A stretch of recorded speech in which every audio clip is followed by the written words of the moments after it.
नमस्कार। देश और दुनिया की तमाम फटाफट खबरों में आपका स्वागत है। खबरों के लिए आपसे निवेदन कि यदि आपने हमारे चैनल को सब्सक्राइब नहीं किया तो कृपया करके आपके अपने चैनल को सब्सक्राइब कर लें और ज्वाइन का बटन भी दबा दे। तो क्या है आज की बड़ी खबरें। अखिल भारतीय कांग्रेस कमेटी ने पार्टी संगठन में बड़े पैमाने पर फेरबदल किया है। पार्टी अध्यक्ष मल्लिकार्जुन खड़गे और पूर्व अध्यक्ष राहुल गांधी की मंजूरी से 9 नए एआईसीसी सचिवों की नियुक्ति की गई है और कई राज्यों में कामों का पुनर्वितरण किया गया है। पार्टी महासचिव केसी वेणुगोपाल की ओर से जारी आधिकारिक प्रेस रिलीज के अनुसार ये सभी नियुक्तियां और बदलाव तत्काल प्रभाव से लागू हो गए हैं।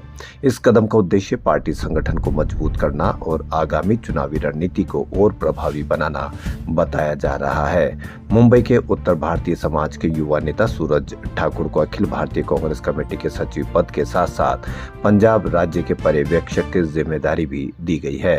महाराष्ट्र में स्थानीय निकाय चुनाव से पहले पार्टी द्वारा एक उत्तर भारतीय चेहरे को ये जिम्मेदारी देना एक महत्वपूर्ण रणनीतिक कदम माना जा रहा है, जिसका सीधा फायदा बृहन मुंबई नगर निगम जैसे चुनाव में हो सकता है।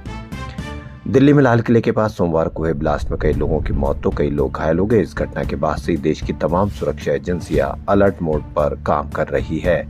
इसी बीच कार ब्लास्ट पर हिमाचल प्रदेश के मंत्री जगत सिंह नेगी ने घटना की टाइमिंग पर सवाल उठाए हैं। उन्होंने कहा कि ऐसी घटनाएं हमेशा चुनाव के समय ही क्यों होती है, यह एक बड़ा सवाल है। मंत्री जगत सिंह ने टाइमिंग के साथ पीएम मोदी के दौरे पर भी सवाल खड़े किए। उन्होंने कहा कि देश की सबसे बड़ी विडंबना है कि जब देश पर कोई भी मुसीबत आती है तो उस समय पीएम मोदी विदेश के दौरे पर ही रहते हैं। नेगी ने कहा कि आपने देखा होगा कि जब पुलवामा त्रासदी हुई थी तब चुनाव होने वाले थे। पहलगाम हमले के समय भी चुनाव की चर्चा चल रही थी। इस बार बिहार विधानसभा चुनाव थे। 14 फरवरी 2019 को जम्मू कश्मीर के पुलवामा में जैश ए मोहम्मद के एक आत्मघाती हमलावर ने विस्फोटकों से लदिकार सीआरपीएफ के काफिले से टकरा दी, जिसमें 40 सीआरपीएफ जवान शहीद हो गए थे। इस घटना से महज कुछ ही महीनों बाद देश में विधानसभा चुनाव होने वाले थे।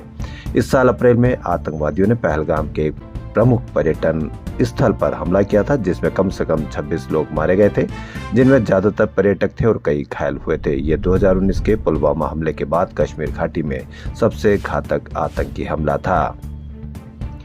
नेता प्रतिपक्ष तेजस्वी यादव ने कहा कि हमने पहले भी कहा था कि 14 तारीख को वोट की गिनती होगी और 18 तारीख को हम शपथ ग्रहण समारोह होगा।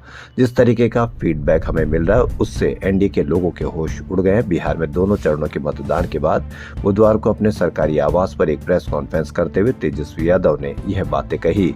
तेजस्वी यादव ने कहा कि इस बार एनडीए में आधिकारिक रूप से घोषणा नहीं हुई कि सीएम का चेहरा कौन होगा।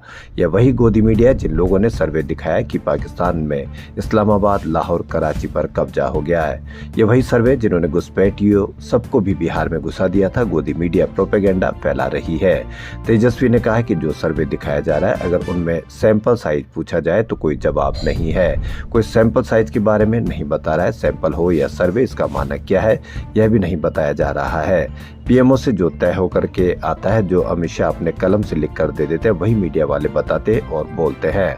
2020 की तुलना में इस बार के मतदान से की जाए तो 72 लाख लोगों ने इस बार ज्यादा मतदान किया। तेजस्वी यादव ने आगे कहा कि अगर 72 लाख को 243 विधानसभा सीटों में बांट दिया जाए तो 29,500 के आसपास हर विधानसभा में वोट बढ़े हैं। ये वोट नीतीश कुमार को बचाने के लिए नहीं पड़े, ये सरकार को बदलने के लिए वोट पड़े हैं। सरकार बदलने जा रही है, इतने लोगों को परिवर्तन के लिए वोट किया है। गुजरात में भरूच जिले के इंडस्ट्रियल एरिया जीआईडीसी में मंगलवार देर रात एक कंपनी में विस्फोट से 3 लोगों की मौत हो गई। वहीं 24 कर्मचारी घायल हो गए। घायलों को भरूच के अलग अलग अस्पतालों में एडमिट करवाया गया है। इनमें से 4-5 कर्मचारियों की हालत गंभीर है। बॉयलर फटने से लगी आग सायखा गांव के पास जीआईडीसी की विशाल फार्मा नाम की कंपनी में रात करीब 2:30 बजे बॉयलर फट गया, जिससे प्लांट में आग लग गई। विस्फोट इतना तेज था कि आसपास की 4 कंपनियों को भी नुकसान पहुंचा। हादसे में 3 कर्मचारी की मौके पर ही मौत हो गई। घटना की सूचना मिलते ही फायर ब्रिगेड की 6 टीमें मौके पर पहुंच गई। महाराष्ट्र की राजनीति में हलचल मचाने वाले दो बड़े सवालों का जवाब आने वाले साल 2026 में मिल जाएगा। ये सवाल है, कौन है असली शिवसेना और कौन है असली एनसीपी। सुप्रीम कोर्ट ने दोनों पार्टियों के चुनाव चिन्ह विवाद को 21 जनवरी 2026 को अंतिम सुनवाई के लिए टाल दिया है। शिवसेना ने एकनाथ शिंदे समूह को आधिकारिक तौर पर शिवसेना मानकर निर्वाचन आयोग की ओर से धनुष्मान चुनाव चिन्ह देने के मामले पर सुप्रीम कोर्ट का दरवाजा खटखटाया था। सुप्रीम कोर्ट के जस्टिस सूर्यकांत और जस्टिस जयमाल्या बागची की पीठ ने बुधवार को इसे अगली सुनवाई के लिए टाल दिया है। सुप्रीम कोर्ट की पीठ ने एनसीपी की ओर से चुनाव आयोग के एनसीपी को चुनाव चिन्ह दिए जाने के फैसले के खिलाफ दायर याचिका पर भी विचार करने पर सहमति जताई है। सुप्रीम कोर्ट ने इन दोनों ही मामलों को एक जैसे मुद्दे हैं तो इनकी एक साथ सुनवाई पर सहमति जताई। एक्टर धर्मेंद्र को बुधवार सुबह यानी आज मुंबई के ब्रीच कैंडी अस्पताल से डिस्चार्ज कर दिया गया। उनके परिवार ने फैसला किया है कि अब उनका इलाज घर पर ही किया जाएगा। ये जानकारी उनके डॉक्टर ने दी। मीडिया से बात करते हुए डॉक्टर ने बताया कि धर्मेंद्र पिछले कई हफ्तों से कभी अस्पताल में भर्ती हो रहे थे और कभी घर लौट रहे थे। उन्हें सुबह करीब 7:30 बजे अस्पताल से डिस्चार्ज किया गया। धर्मेंद्र के डिस्चार्ज होने के बाद परिवार ने प्राइवेसी की अपील करते हुए आधिकारिक बयान में कहा, धर्मेंद्र जी को अस्पताल से छुट्टी मिल गई है, अब वे घर पर आराम करेंगे। हम मीडिया और लोगों से अनुरोध करते हैं कि वह किसी तरह की अफवाह न फैलाए और इस समय उनकी तथा परिवार की प्राइवेसी का सम्मान करें। हम सभी का धन्यवाद करते हैं जिन्होंने धर्मेंद्र जी की अच्छी हेल्थ और लंबी उम्र के लिए दुआ मांगी। कृपया उनका सम्मान करें क्योंकि वह आप सभी से बहुत प्यार करते हैं। हेमा मालिनी जो उनकी धर्मपत्नी है, उन्होंने भी मीडिया से नाराजगी की थी क्योंकि वह झूठी खबरें फैलाई थी। संघ लोक सेवा आयोग यानी यूपीएससी ने सिविल सेवा मेंस परीक्षा 2025 का रिजल्ट घोषित कर दिया है। कुल 2736 कैंडिडेट्स इंटरव्यू राउंड के लिए क्वालिफाई हुए हैं। जो कैंडिडेट्स मेन परीक्षा में शामिल हुए वे ऑफिशियल वेबसाइट पर विजिट कर अपना रिजल्ट चेक कर सकते हैं। ऑफिशियल वेबसाइट पर रिजल्ट पीडीएफ फॉर्मेट में जारी किया गया है। रिजल्ट में कैंडिडेट्स के रोल नंबर दर्ज है। कैंडिडेट्स लिस्ट में अपना रोल नंबर सर्च कर अपना रिजल्ट देख सकते हैं।